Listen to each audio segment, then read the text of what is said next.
Բարև ձեզ հարգելի հեռուստատողներ, մենք շարունակում ենք կարևորագույն թեմաների քննարկումները, այսպես ես զրուցել եմ Նարեկ Մանուկյանն հետ, Հայկական ճանապարհ կուսակցության ղեկավար։ Շնորհակալ եմ, պարոն Մանուկյան։ Դուք շարժում եք Հայաստան 2026, հիմա արդեն կուսակցություն եք դառնում եւ ինչպես հասկանում ենք, ընտրություններին մասնակցելու մտադրություն ունեք եւ բնականորեն այդ ճանապարհով եք գնալու, բայց քանի որ առաջին անգամ ենք մեր տաղավարում ձեզ հարցեր տալու հնարավորություն ունենում, մի քանի հարց անցյալից գնահատականներ, իշխանության վերաբերյալ, չնայած դուք չեք եղել քաղաքացիական պայմանագրի մաս, բայց ինչ որ պահի ավականի եք եղել Երևանի ավականում, որ պահից ձեզ համար հասկանալի դարձավ, որ այս իշխանության հետ ճանապարհ չունեք եւ դուք պիտի առանձին ճանապարհ անցնեք, սա ինչու եմ հարցնում, որովհետեւ հեռուստատողների մոտ մարդկանց մոտ հաճախ հարց է առաջանում, հատկապես նոր ստեղծվող ուժերի վերաբերյալ, թե ում շահերն են սպասարկում, կապ չունի դա ընդդիմադիր, ինչ որ գործիչներ հետ են կապում, թե իշխանության խնդրեմ։ Ընդհանրապես ես ղեկավարել եմ բժշկական հիմնարկ եւ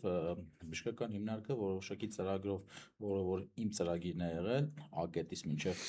B-կետը վերցրել եմ եւ ճանապարհը անցել եմ, այսինքն այդ վերակազմավորման, վերազինման եւ այդ բազմաթիվ բարեփոխումների ծրագիր իրականացնել եմ։ Եվ ավականում հայտնվելը կապված է նրա հետ, որ քաղաքը ես Երևան քաղաքը համարում եմ մեծ տնտեսություն եւ մտածում եմ, որ իմ որակներով, իմ հնարավորություններով կարամ օգտակար լինեմ եւ եթե մարդիկ հետևել են, հաստատ կտեսացել են, որ ոչ մի քաղաքական ակտիվ ելույթ չեմ ունեցել, բայց գործել եմ կուլիսներում, այսինքն այն բոլոր ծրագրերը, այն բոլոր միջոցառումները, որ քաղաքի հետ տեղի է ունեցել մեր ավականի եղած ժամանակ, ես փորձել եմ իմ գիտելիքների շրջանակներում օգտակար լինեմ եւ քաղաքականություն մտել եմ ավելի շատ ընդհանուր մեր երկրի արտաքին քաղաքականության, արտաքին վեկտորի ուղղության եւ արտաքին սպառնալիքների պատճառով եւ այդքանով հանդերձ նաեւ այս նախ իշխանության հետ քաղաքացիական պայմանագրի հետ գաղափարական առումով երբեք չեմ եղել։ Ղեկավարել եմ բժշկական հիմնարկ, որը եւս մեկ անգամ կրկնվեմ իմ ծրագիր իրականացրել եմ եւ քաղաքում էլ նույնպես պատկերացրել եմ, որ իմ գիտելիքներով օգտակար կլինեմ։ Իսկ իմ մուտքը քաղաքականություն ավելի շատ այն պահից է, երբ որ ես արդեն անձամբ ես ստեղծեցի շարժում։ Հիմա ինչ են ասում ձեզ մեղադրողները, միջև ծրագրերին ասում են, այդ տեսեք Նիկոլ Փաշինյանը քաղաքացիական պայմանագիրը խնդիրներ ունեն վարկանիշային առումով։ Իրենց պետք է նոր մարդիկ, այդպես չարատավորված կանանունով, որ դաշտ մտնեն, ինչ որ տեղ վերցնեն, որ հետո օգնեն Փաշինյանն իշխանության պահել, ձեզ կապում են, ասում են Արսեն Թորոսյանի ընկերը մտել է քաղաքականություն, որ ինչ որ ձայներ հավաքի եւ օգնի Փաշինյանին մնալ իշխանության։ Խնդրեմ արձագանք ես մեղադրել։ Հարգելի Բորիս, նախ իրականում այդ մի քանի անգամ այդ հարցը հնչել է տղայական միջավայրում, ես դրան շատ ագրեսիվ եմ պատասխանում, որովհետեւ այն մարդով կարա հանրային կերպով խաբել եւ լինել ինչ որ մեկի պրոյեկտը մեր միջավայրում այնտեղ որտեղ ես մեծացել եմ, այն շրջապատը, որ ես ունեմ, շատ անբարոյական մարդու համբավ ձեռք բերի եւ իմ դեպքում դա բացառվում է։ Ուղղակի հանրային կյանքում շատ քիչ են ճանաչում, ասում ղեկավարել եմ ընդհանուր բժշկական հիմնարկ եւ միգուցե կասկածներ միշտ կարան լինեն, բայց այն մարդիկ, ովքեր ճանաչում են, վստահ կարող եմ ասել, որ կբացառեն նման բան, ընդհանրապես ասում դա բացառվում է իմ դեպքում։ Այսինքն պատճառել չկա, իմ բովանդակությունը, իմ էությունն է այնպես է, որ նման բան բացառվում է իմ դեպքում։ Շատ լավ, հիմա դուք ոնց որ ավելի շատ առաջարկում եք երրորդ ճանապարհ, այսինքն ոչ նախկինների հետ կապ ունեք, ոչ ներկաների հետ գաղափարական նույնություն ունեք եւ կապ ունեք։ Որն է այդ, եթե դա կարելի է անվանել երրորդ ճանապարհ, որն է այդ երրորդ ճանապարհը։ Ինչպես եք պատկերացնում, որովհետեւ տեսեք, շատ հասարակության մի լայն շերտ կա, որ կարծում է, որ պիտի եկող իշխանությունը, եթե Փաշինյանը չի, պիտի գա ու պատժի քաղաքացիական պայմանագրին Նիկոլ Փաշինյանին, Արցախի հետ կատարվածի վերաբերյալ, եւ կա քաղաքացիների մի շերտ, որ ասում է պիտի մարդիկ գան կամ Նիկոլը պիտի մնա իշխանության կամ գան մարդիկ իշխանության, որտեղ Նիկոլը ոնց որ չկարողացավ նախկիններին պատժել, պիտի գա պատժի, թալանը հետ բերի, կուլակաթափ հանի դրանց հիմա որտեղ դուք լուծումը տեսնում ես առումով։ Ես իրականում այդ թալան ասվածը բազմիցս էլի արդեն եղել է խոսել եմ, ինքը ինչ է, բոլորս գիտենք, որ 18 թվականից առաջ եւ 18 թվականից հետո որոշ ժամանակ հետո նույնպես սկսվեց այդ կոռուպցիոն մեծ սխեմաների, կոռուպցիոն մեծ պրոցեսները, որը իրականում բոլոր գիտակից մարդկանց համար դա անկալելի չի եւ հասկանում են, որ դա երկիրը լավ ճանապարհով չի տանում։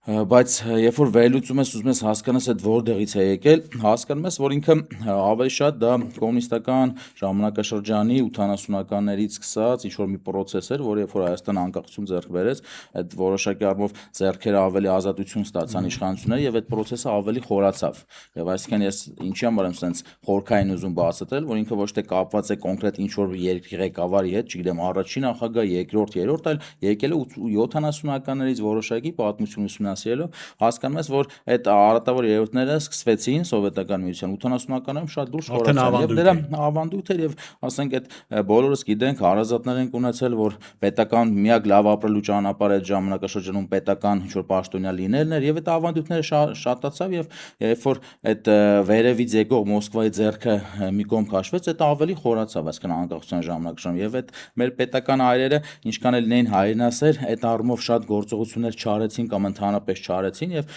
ինքը մի հատ մեծ հանրության գիտակից մարդկանց մոտ մի հատ մեծ ընդդիմություն, ոնց ասեմ, մի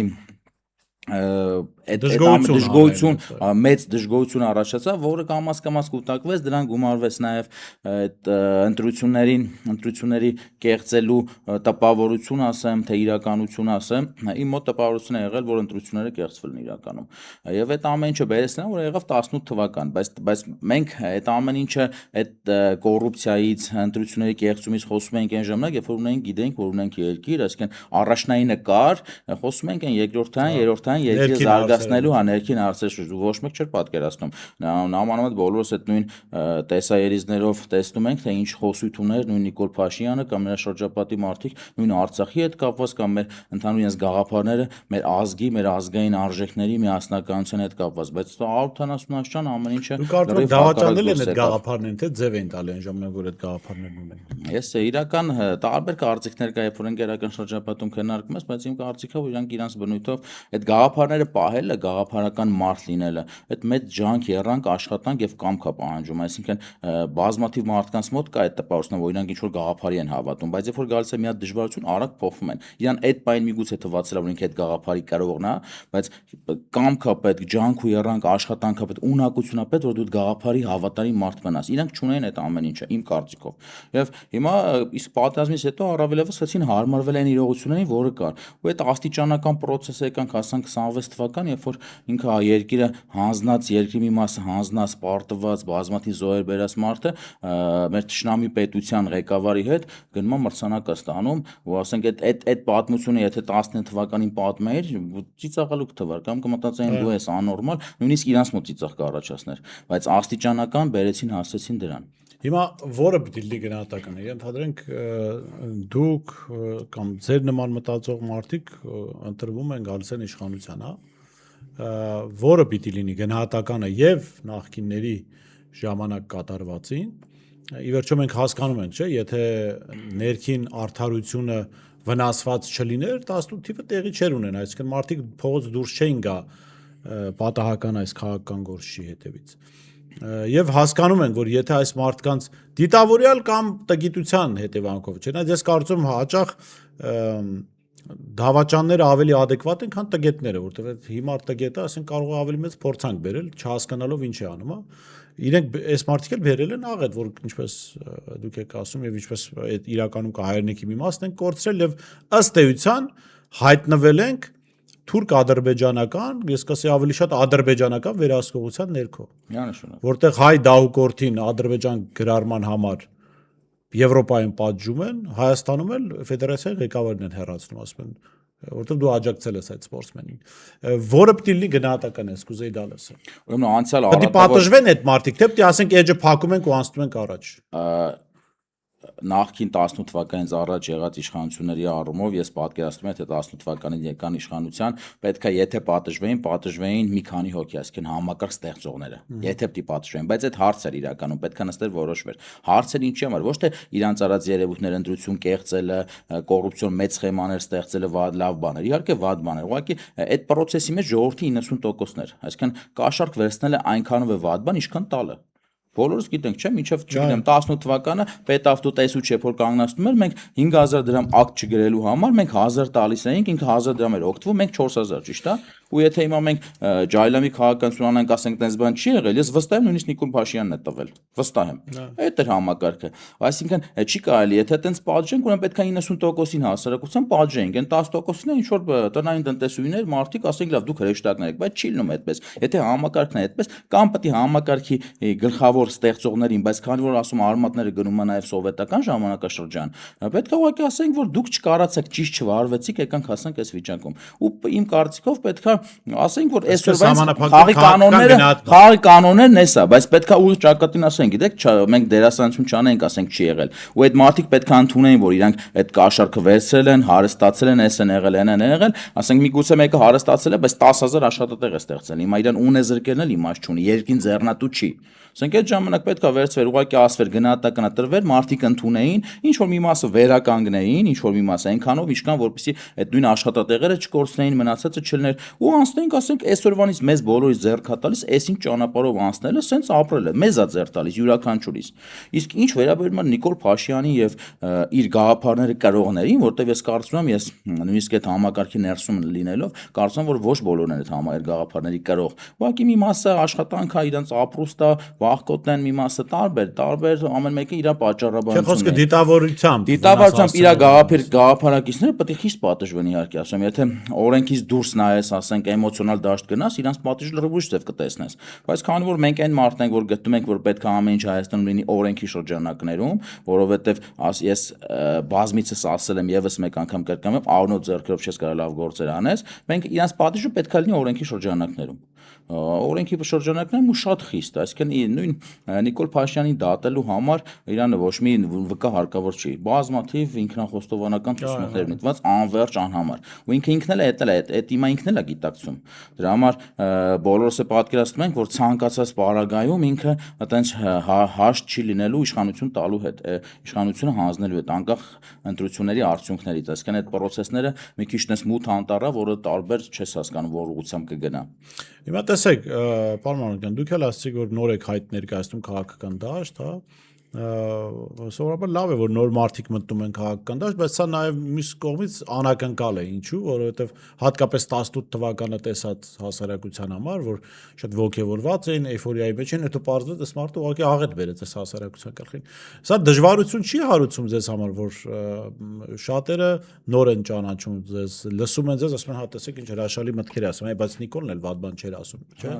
Այսինքն, այս ինչ դժվարություն է առաջացնում մարդու համար, ով նոր է քաղաքական։ Իրական ճիշտ է Գորժ ջան, ինքը երկու մեկը ասում է Նիկոլի մարդն է, մեկը ասում է Քոչարյանի մարդն է, մեկը ասում է Եսիմովային ինչ գումար տվել, դե բազմաթիվ լսում ես, բայց այդ ասեկոսներ են, դրանք մենք կյանքի ցանկացած փուլում ինչ որ գործ ես անում, միշտ ասողներ լինում են, իսկ առավելևս նոր քաղաքականություն մտնելով գիտակցում ես իհարկե որ շատ դժվար տեղ ես մտել, շատ դժվար, հետո մի քիչ տեսնում ես իրականությունը շատ ավելի դաժանական կա, բայց ալտերնատիվ չկա էլ, այսինքն եթե ես մեկ երեկոյան տունը նստես մտածում ասեմ միգուցե քեզ պետք չէ այս ամեն ինչի մեջ մտնելը, բայց դրա ալտերնատիվը տեսնում եմ չպայքարել, հանձնվել, ես ինչ չեմ կարող ներել, այսինքն անկախ իմ սոցիալական վիճակից, ես այդ պարտվելու այդ համակերպվելու գենի մեջ չկա իրականում, ամենամեծ իմ այս հակադրությունը իրանց հետ կապված եղել է այդ պարտվելու հետ հարմարվելը, իրականում չեմ կարող պարտվելու հետ հարմարվել, ավելի ինչ որ բայ սիրեցին այդ պարտությունը, չեմ հարմարվում դրա հետ, ինչքան էլ որ մեկ ասում ես, գիտեք, կարող դուք մի բան խմում եք, ուտում եք, որ տենց ուրախ եք այդ ամեն ինչից, եթե տենց բան կա, տվեք մենք մեղք ենք էլի, ասենք ամեն օր առավոտը զարթում տանջվում ենք, մենք էլ ուտենք, մենք էլ չտանջվենք, որովհետև տեսնում ես ճանապարհն ինչքան դժվար է։ Հիմա ըստ իմ գաղափարների իրականում Արցախի կորուստի հետ հարմարվողները ես իրական լուրջ ճանապարհ իրանց հետ չեմ կարող անցնեմ։ Միգուցե հաշվի առնելով այն պահը, որ ապագա ընտրություններին պետքա միավորված լինես, լիքը քայլեր կա, կարող է միասնական պետք է անի ընդդիմությունը, բայց ես ընդդիմության դաշտում տեսնում են ով որ ասում է պետքա այդ համակերպվես այդ կորուստի հետ, ես չեմ կարող անցնել անկեղծ։ Իհարկե ֆանտաստիկա է, այն ասում են դե պատերազմ է սկսելու։ Պատերազմ սկսելու մեծ պատասխանություն է, չէ, պատերազմ չենք սկսելու վաղը, բայց համակերպվելը չեն կարա ու բազմաթիվ գործողություններ լինի առաջի քայլին, որ էլ մեզանից ոչ մի բան չվերցնեն, որտեվ այդ պարտության process-ը չի դադարել, այդ տալու process-ը չի դադարել։ Հաջորդիվ քայլերով նաև մեր կորցրածը իհարկե պետք է հետ բերել։ Գիտեք, այստեղ շատ հետաքրքիր խոսակցություն եք բացում, որտեղ կարծում եմ հասարակությունը ինչու է դժվար այդ, այսինքն ինչու է իշխանության համար հեշտ մոլորեցնել հասարակություն, թե բա պատերազմ եք ուզում, որտեղ քաղաքականություն հասկացող լավից վատից հասարակությունը պիտի հասկանար, որ եթե անընդհատ խուսափում ես պատերազմից, որը քեզ պարտադրում են կամ որով քեզ վախեցնում են, ի վերջո այդ պատերազմը լինելու է, բայց քո համար ամենաանհարմար դիրքից, այսինքն դու հաստատ այն ժամանակ պարտվելու ես շատ ավելի դաժան, բայց իհարկե համաձայն եմ, որ adekvat քաղաքական ուժերը պատերազմ չեն ուզում, որտեղ Հայաստանը ոչ միայն պատրաստ չի, այլ Հայաստան հիմա ժամանակ է պետք հաղթահարելու այդ պատերազմի պարտության բանը, բայց կա նաև տնտեսական հարցեր կան, չէ՞, հիմա հասարակությանը Տեսեք, մենք տարբեր մասնագետների հետ խոսում ենք, փաստորեն հասարակության 40%-ը իրականում աղքատ է, եթե նորմալ չափանիշներով նայենք, հա։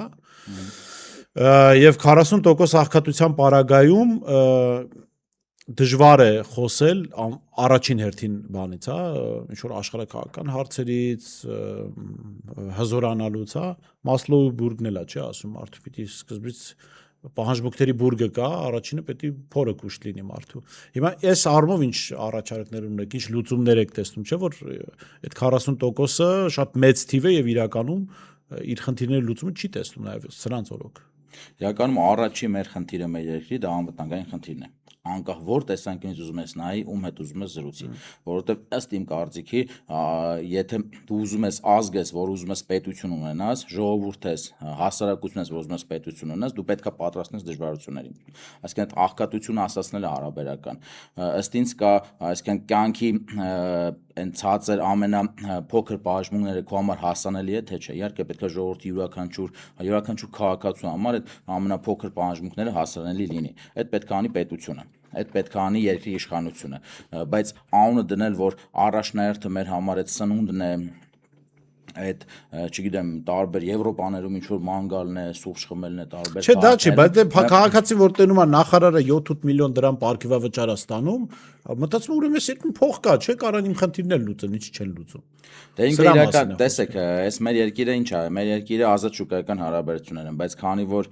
ազատ շուկայական հարաբերությունների մեջ գտնվում է մեր երկիրը մոտ 34 տարի, այսինքն մեր հասարակությունը իր կրթությամբ եւ իր ունակություններով այդ մեծ պայքարին, այդ ազատ շուկայական հարաբերությունների պայքարին ոչ բոլորն են պատրաստ։ Դրա համար պետք է լինի երկրում պետք է լինի սոցիալական բազմաթիվ ծրագրեր, այսինքն մարդուն այդ մինիմալից, այդ մինիմալ շեմը պետք է պարտադիր ապահովես։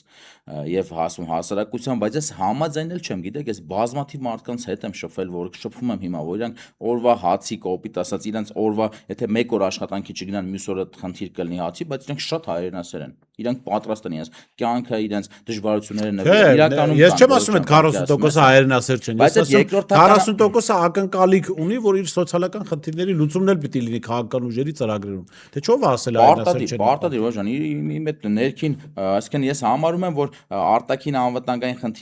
խնդրին զուգահեռ պետք է երկրի ներսում մարդիկ ապրեն արժանապատիվ, միանշանակ։ Ու դա պետք է ոչ թե խոսքերի մակարդակով լինի, առաջինը ինչ պետք է խնդիրներ պետք է առողջապահության խնդիրը պետք է մարդ ոչ մի Հայաստանում չլինի մարդ, ով ֆինանսի պատճառով զրկված լինի առողջապահական ծառայություններից, չլինի մարդ։ Պարենի խնդիր պետք է չլինի, այսինքն այդ 0.6% են ասում հիմա ծայրահեղ աղքատները, 1% էր ասում են դարձավ 0.6, ես չգիտեմ այդ թվերը ինչքանով են ճիշտ իրականության համապատասխանում, որովհետև թվեր տվողներ են իրանք։ Միգուցե կամ մեկը դառնա 1.5, չես կարող ասես։ Դե բազմաթիվ այնքան հարցերով են խաբել, որ իրանք չես կարող հավատաս։ Եթե նույնիսկ այդ ծայրահեղ աղքատություն պետք է ընդհանրապես չլինի։ Ասենք եթե Հայաստանում կան, ասենք բազմաթիվ լավ ապրող մարդիկ, շատ լավ ապրող մարդիկ, եթե բանկերում տեսնես ինչքան ավաններ կան դրված, ուրեմն պետությունը պետք է մեխանիզմ մտածի բացարձակ ծայրահեղ աղքատ մարդ պետք է Հայաստանում չլինի իրականում։ Իսկ աղքատությունը ասածը, աղքատությունը բոլոր երկրներում կա, ուղղակի տոկոսը պետք է շատ փոքր լինի, բայց աղքատությունը պետք է լինի զուտ այդ մեթոդաբանական տեսանկյունից աղքատ, ասում ինքը պետք է առողջապահական, պարենային կարևոր հարցից զրկված չլինի։ Դա պետության, իշխանության առաջնային խնդիրներից է,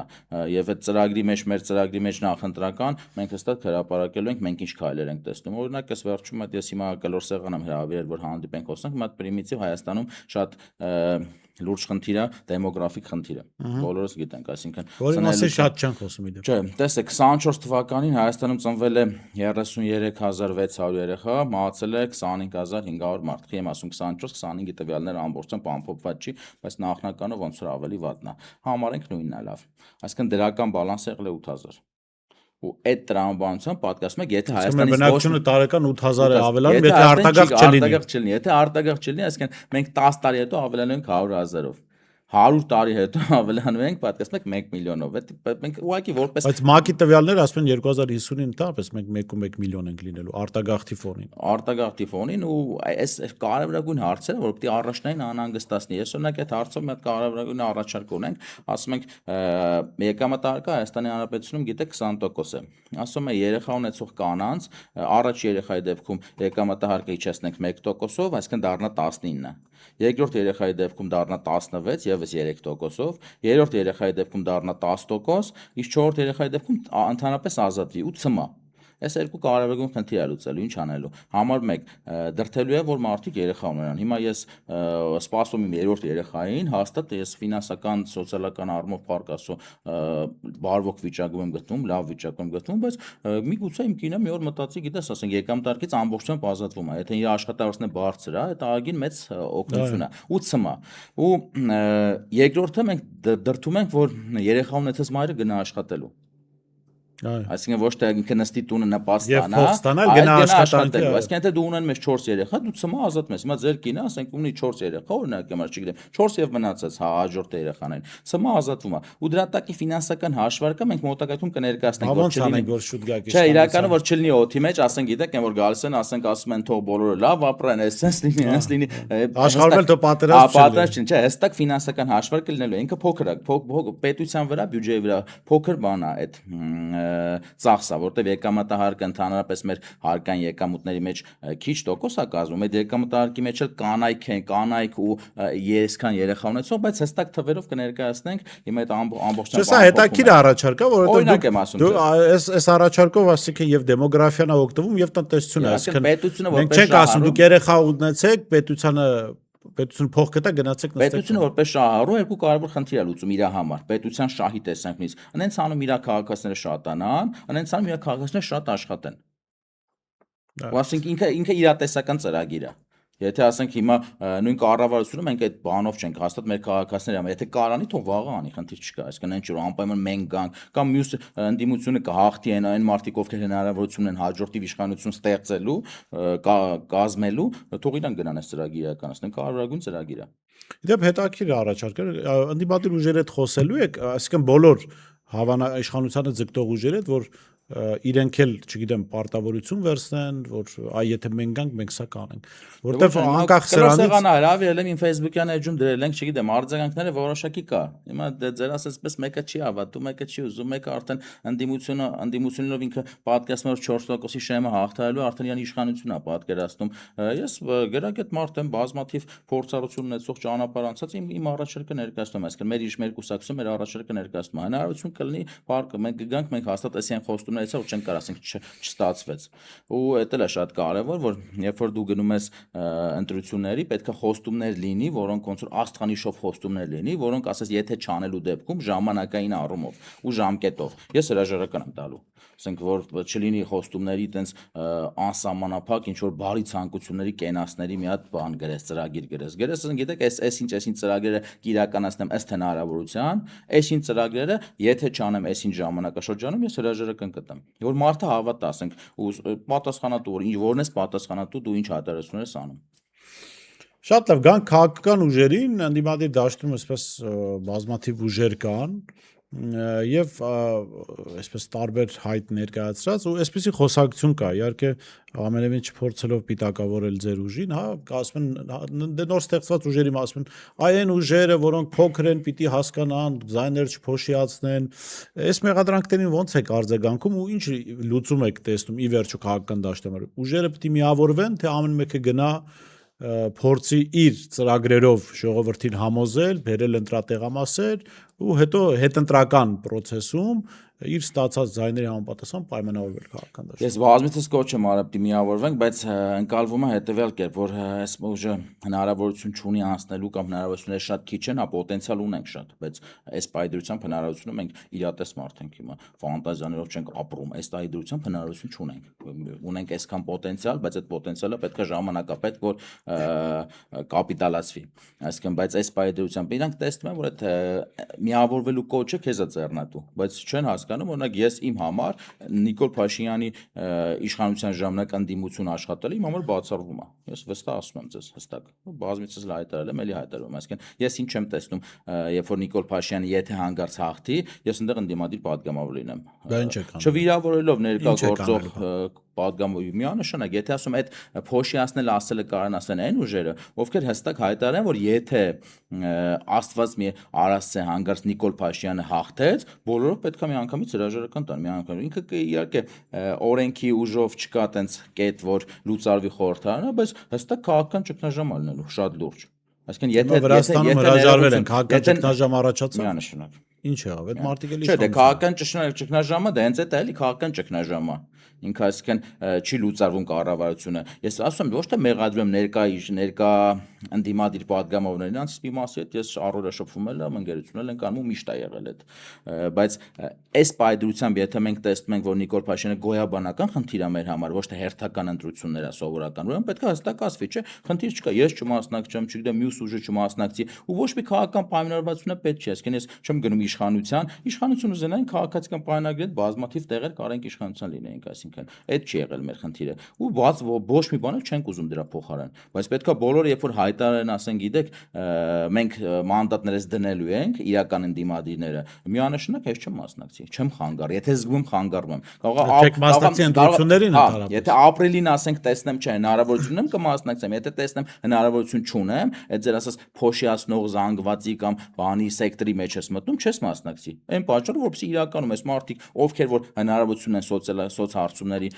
ֆոնին, ասենք, տեսնում են հնարավորություն են, գնում են միմիայն հաղթելու, այսինքն պարտվելու դեպքում իրանք մանդատները դնելու են։ Այդ է իմ մոտ վստահություն կառաջացնի։ Իսկ եթե վստահությունը չառաջացնեն։ Այսինքն գնում են իրանք հերթական, այսինքն այդ խոսույթը, որ իրանք գոյաբանական, այսինքն եթե Նիկոլ Փաշինյանը ըստ իրանք գոյաբանական խնդիր չի առաջանում, հերթական ընտրություններ է, գաղափարների ներքին ինչ որ բաների, արտաքինի առումով բոլորս իրար հետ համաձայն ենք, այդ նույն Ադրբեջանի մնացած հարաբերությունները, իհարկե մենք պետք է մասնակցենք, որտեղ քաղաքական process-ը ոչ մեկ չի կարող ասի, նոր ստեղծված քաղաքական ուժենք բնականաբար մի տարի կարող գնանք հավաքենք 1%, մյուս տարի 3%, մյուս տարի 10%։ Նորմալ է, բազմաթիվ աշխարհում շատ հայտնի հետագայում կառավարություններ եղած ուժեր մի քանի ընտրություններ կարող նույնիսկ չեն անցել կամ առաջին ընտրությունը հավաքել են 1%։ Ես միանշանակ այդ նորմալ process է, ոչ մեկ չի կարող ինձ իրավունք չունի ասի, բայց եթե ասում ես ըստ ինձ գոյաբանական խնդիր առաջանում, ես կարամ ու ասում պայմանավորվածությունը պետք չի, ոչ այն շատ կարևոր մի հատ բան նշում, որ ասում ինձ պայմանավորություն պետք չի, պաշտոն պետք չի, իրան ցուցակում տեղ պետք չի, բացարձակ։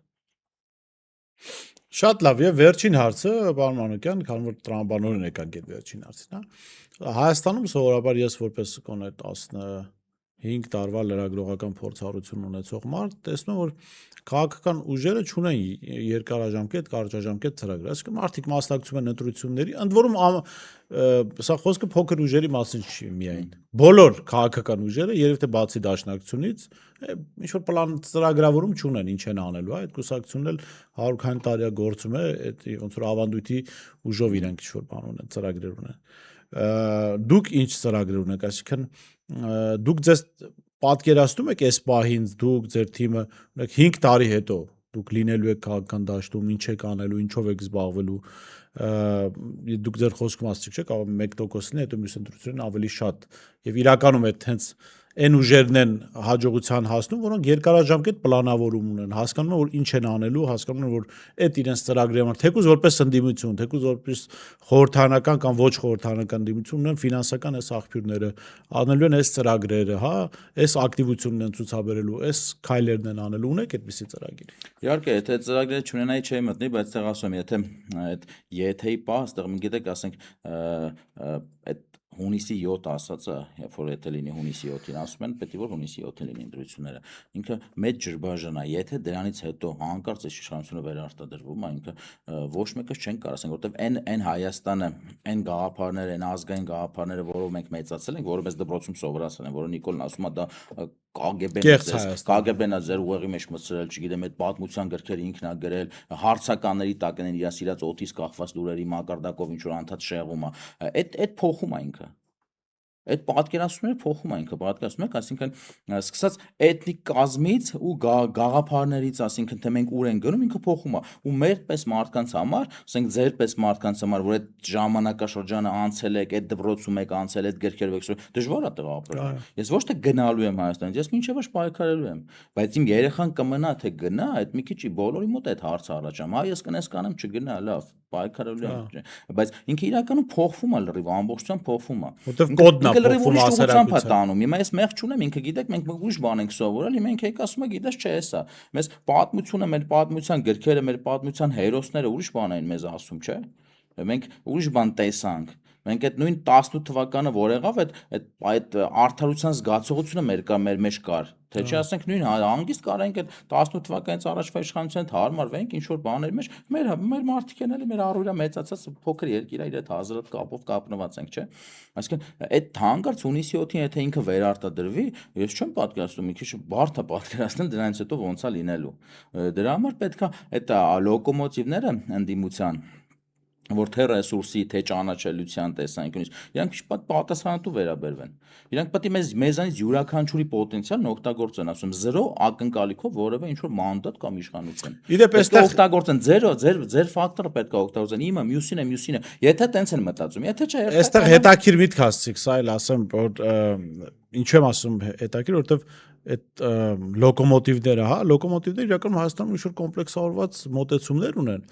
Ես մի անգամ հրապարակային եմ ասել, որ ասում են այ փոքր ուժերը թո չմասնակցեն, բան, ասում են դուք գնացել փոքր ուժերին առաջարկ արել եք, ասեք օրինակ եկեք ձեզ ինչ է հետաքրում։ Եկեք այս ուղղությամբ համագործակցենք, ասենք ուղղակի մարդը, որը նոր քայլ է անում, ասել ուղղակի մի մասնակցեք, դա առաջարկ չէ, չգիտեմ դա ինչ առաջարկ է։ Դե իրաց թվում դուք սպասում եք, որ ոչ թե կոնկրետ ձեր մասին է խոսքը, այլ ընդհանրապես այդ լոկոմոտիվները հասկանան, որ փոքր ուժերի հետ պետքա խոսել, որտեղ այդ մարդիկ ցանկացած ուժ ինչ որ պայի փոքր է եղել, չէ՞ որ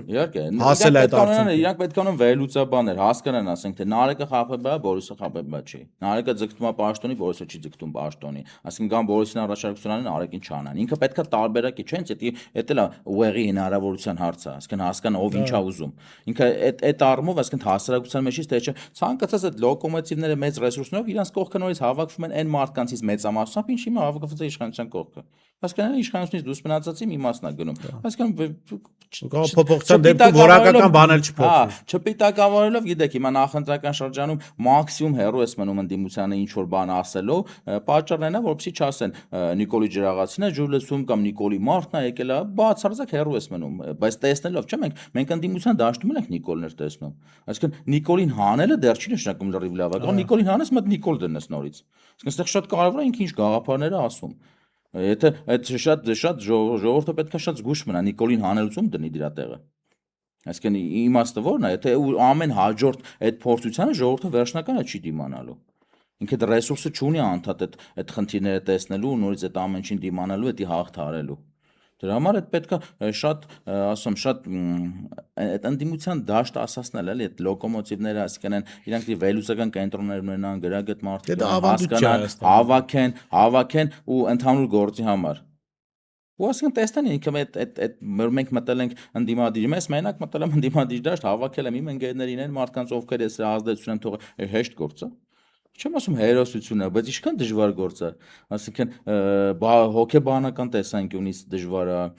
ֆինանսական տեսանկյունից դժվար է, բազմաթիվ ռիսկեր կան, չգիտեմ, ունե զրկեն, ձերբակալեն, ամեն ինչ է։